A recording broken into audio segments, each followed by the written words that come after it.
Every so often, I go back and practice the skills I cover in the videos in this channel. That's all due to one undeniable fact. These skills are perishable.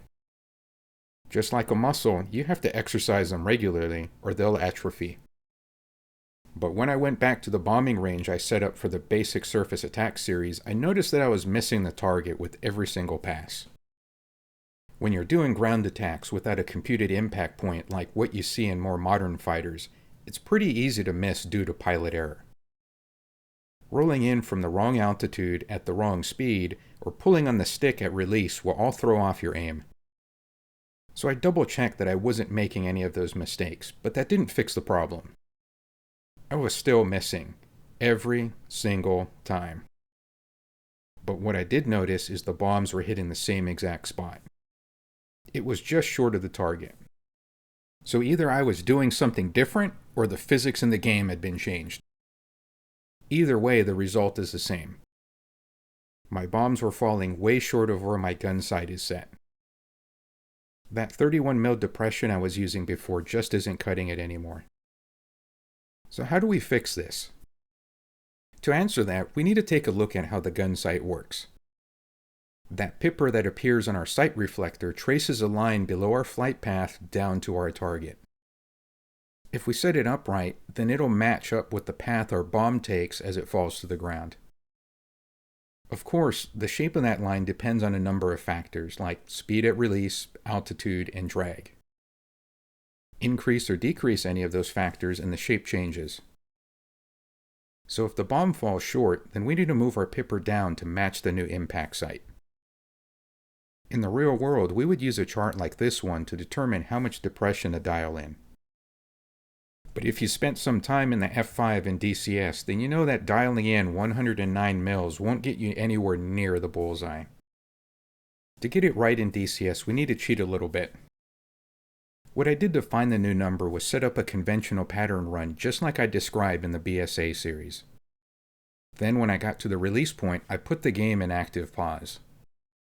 In active pause, the world keeps going around you, but your aircraft is frozen in space. From here, I could drop ordnance just like if I was at the end of a diving attack. When I dropped the bomb, I could see just how short it was falling. Then I adjusted the gun sight to put the pipper right on the crater. Now when I drop another bomb, I see it lands exactly where my sight is set, which happens to be 51 mils of depression. At this point in my experiment, I thought I had the mystery solved. Clearly, the dev team had changed the game and I had to adjust my settings to match it.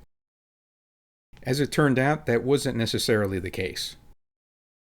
This was when I noticed that I was testing the release at 3,500 feet above the target.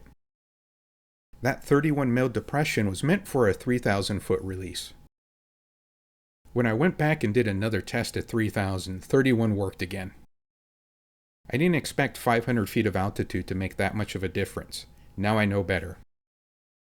But it wasn't a complete waste of time for me. I learned a valuable lesson doing these tests.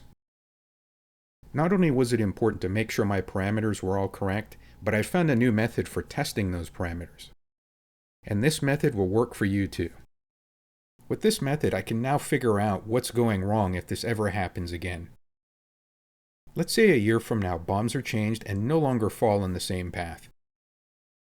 I can see where they're going and adjust the depression accordingly. What about if I'm missing the target and do this test only to find the depression is exactly right?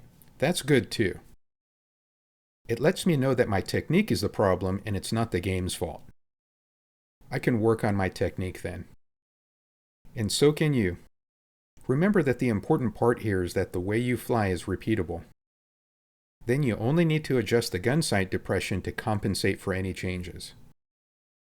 Make sure you have the following things taken care of.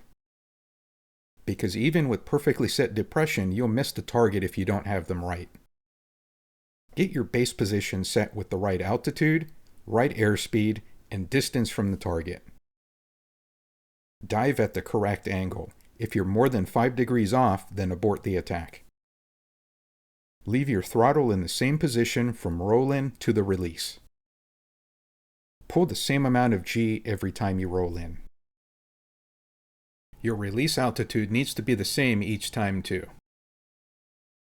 To give you an idea of how much your aim can change, take a look at what happens when we vary the release altitude. In our earlier example, a release at 3,500 feet above the target gave us an impact point at 51 mils of depression.